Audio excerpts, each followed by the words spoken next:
রাধে রাধে বন্ধুরা, তোমাদের সকলকে গোপাল অ্যান্ড অদিতি চ্যানেলে স্বাগত জানাই। তোমরা যদি আমার চ্যানেলে নতুন হয়ে থাকো তাহলে আমার চ্যানেলটি সাবস্ক্রাইব করে দেবে এবং ভিডিওটি প্রথম থেকে শেষ পর্যন্ত দেখার অনুরোধ রইল।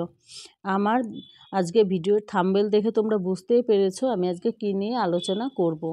এবার আমরা যারা হিন্দু বা সনাতন ধর্মে তারা প্রত্যেকেই লাড্ডু গোপালের বা যে কোনো আরাধ্য দেবতা পুজো করে থাকি। কেউ হয়তো শিব, কেউ কালী, কেউ গোপাল, কেউ রাধাকৃষ্ণ, যার যেটা ভালো লাগে সে সেই দেবতার পূজা বা আরাধনা করে থাকে। এবার পুজো করতে বসলে অনেক সময় হয় কি, অনেকের চোখে জল চলে আসে, আবার অনেকের হাই ওঠে।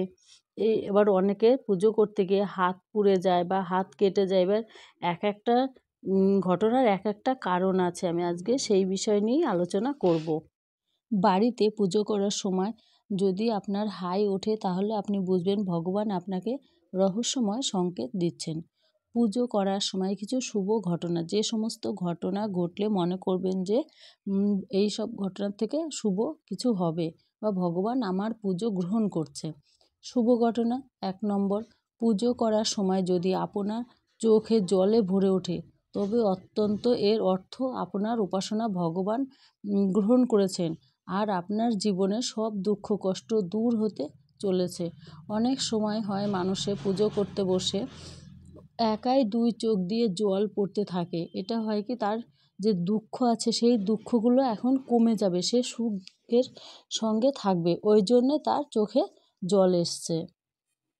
2 নম্বর, আপনি হয়তো পুজো করতে গেলেন, পুজো করার সময় যদি ঈশ্বরকে নিবেদন করা ফুল যদি আপনার কাছে এসে পড়ে তাহলে আপনি বুঝবেন ভগবান বা ঈশ্বর আপনার পুজো গ্রহণ করেছে এবং আশীর্বাদী ফুল হিসেবে আপনাকে দিয়েছেন। অনেক সময় হয় কি, ঠাকুরকে ফুল নিবেদন করা হয়, আবার সেই ফুলটা পড়ে যায়, তখন আপনার বুঝতে হবে যে ভগবান আপনার পুজো গ্রহণ করেছে, ওই জন্যে ফুলটা আবার পড়ে গেছে।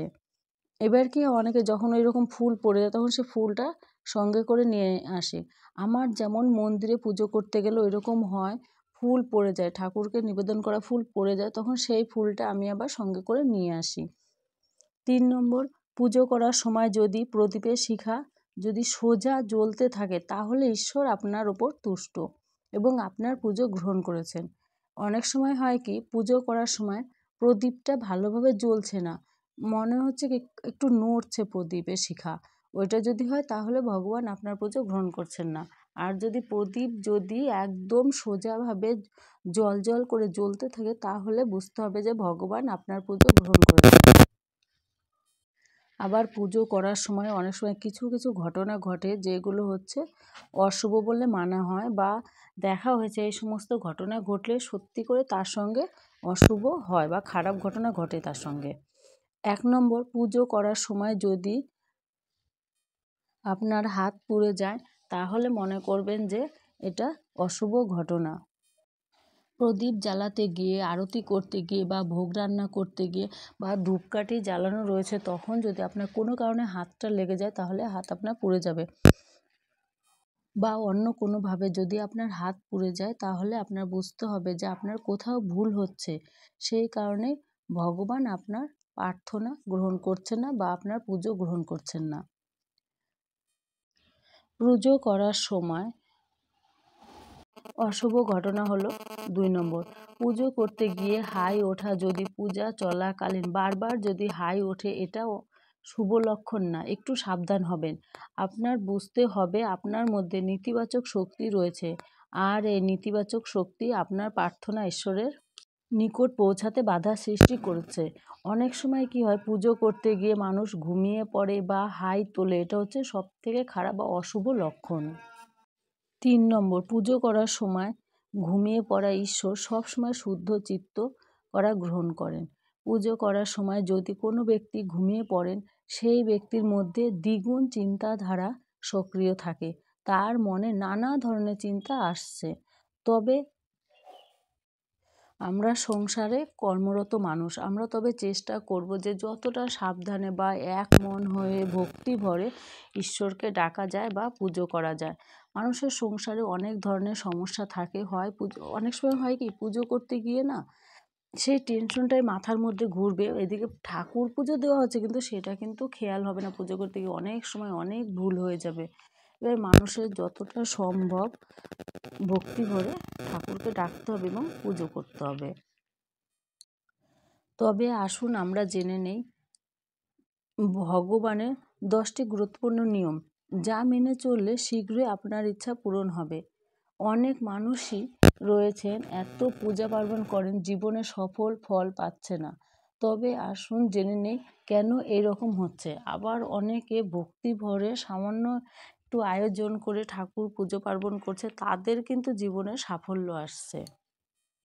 1 নম্বর, ভক্তি এবং শুদ্ধ চিত্তে তার উপাসনা করা উচিত। ভগবানের যখন আমরা পুজো করব তখন ভক্তি এবং শুদ্ধ চিত্তে তার পূজা পার্বণ করতে হবে। 2 নম্বর, ঈশ্বরের উপাসনা সঠিক জায়গায় করা উচিত। বাস্তু অনুসারে ভগবানের পূজা করা স্থান সর্বদা উত্তর পূর্ব দিকে হওয়া উচিত এবং পূজা করার সময় আমাদের মুখ পূর্ব দিকে হওয়া উচিত। উত্তর পূর্ব দিক কোণে ঠাকুরের আসন বা সিংহাসন বসাতে হবে। আবার অনেকে এই উত্তর পূর্ব কোণটাকেও ঈশান কোণ বলে থাকে।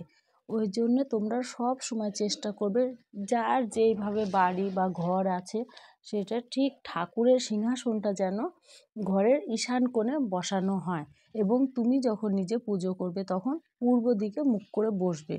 ঠাকুরের সিংহাসনটা যদি ঈশান কোণে হয় তাহলে তোমার মুখটা পূর্ব দিকেই হবে। ঈশ্বরের উপাসনা সময় সর্বদা পঞ্চদেব অর্থাৎ সূর্যদেব, শ্রী গণেশ, দেবী দুর্গা, শঙ্কর ও বিষ্ণুর ধ্যান করা উচিত। 4 নম্বর, ভগবানের আরাধনার জন্য স্নান করে শুদ্ধ বস্ত্র পরে এবং শুদ্ধ চিত্তে ভগবানের আরাধনা করতে হবে। 5 নম্বর, ঈশ্বরের উপাসনার মন্ত্র এবং প্রার্থনা সঠিকভাবে উচ্চারণ করতে হবে। উল্টোপাল্টা মন্ত্র পড়লে কিন্তু বা ভুলভাল মন্ত্র পড়লে হবে না। 6 নম্বর, ভগবানের পুজোর সময় আরতি করতে হবে এবং এটা বিশ্বাস করা হয় যে আরতি দুঃখের বিনাশ করে। আপনার আরাধ্য দেবতার সকাল ও সন্ধ্যায় আরতি করুন। সর্বদা দাঁড়িয়ে ভগবানের আরতি করুন। 7 নম্বর, সকাল ও সন্ধ্যায় তুলসী পূজা করেন এবং তুলসী শ্রীকৃষ্ণের অত্যন্ত প্রিয়। প্রতিদিন 8 নম্বর হলো প্রতিদিন তুলসীতে জল অর্পণ করার সময় সমস্ত রোগ ও শোক থেকে মুক্তি পাওয়ার জন্য এই মন্ত্রটি জপ করুন। মন্ত্রটি হলো মহাপ্রসাদ জননী সর্ব সৌভাগ্য বর্ধিনী আধিবেধি হরানি তম তুলসীতম নমস্তুতে। যখন পুজো করবেন তখন খেয়াল করে মন্ত্র জপ করবেন। কথিত আছে নিয়মিত মন্ত্র জপ করলে পরে উপকার মেলে। এবার মনে রাখতে হবে যে মন্ত্র জপ করার সময় কখনো উল্টো পাল্টা মন্ত্র, ভুলভাল মন্ত্র জপ করা যাবে না। সবসময় সঠিক মন্ত্রটাই উচ্চারণ করতে হবে এবং জপ করতে হবে ঠাকুরের সামনে ভক্তি ভরে। আর যারা পুজো করার সময় সঠিক উচ্চারণ করে মন্ত্র বলতে পারে না তাদের মন্ত্র জপ না করাই ভালো, কারণ ভুল মন্ত্র জপ করলে পরে আরও সংসারে ক্ষতি হয়। 10 নম্বর, আপনি যখন বাড়িতে পুজো করবেন বা কোনো মন্দিরে গিয়ে বা কোনো বাড়িতে কোনো জায়গায় যদি পুজো করেন তাহলে আপনি যে আসনে বসে পুজো করবেন সেই আসনটা আপনি তুলে এক জায়গায় নির্দিষ্ট জায়গায় রেখে দেবেন।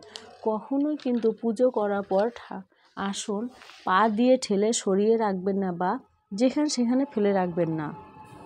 পুজো করার সময় আপনি যে আসনটিতে বসেছিলেন সেই আসনটি একটি নির্দিষ্ট জায়গায় যত্ন সহকারে রেখে দেবেন, কারণ আপনি তো আবার পুজো করবেন তখন তো আবার আপনাকে ওই আসনটিতেই বসতে হবে।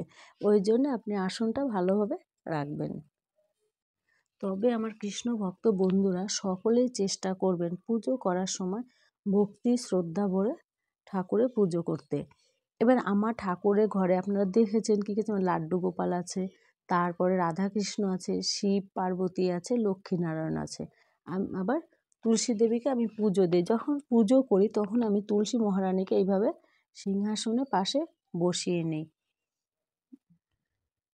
এবার তোমরা কে কে এইভাবে পুজো করার সময় তুলসী দেবীকে ঘরে নিয়ে আসো আমায় কমেন্টে জানিও।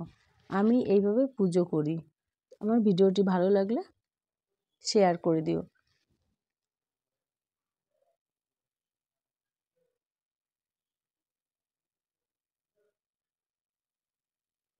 আমার পুজো করাও এখন হয়ে গেছে। আর ভিডিওটি এই পর্যন্তই আজকে। টাটা।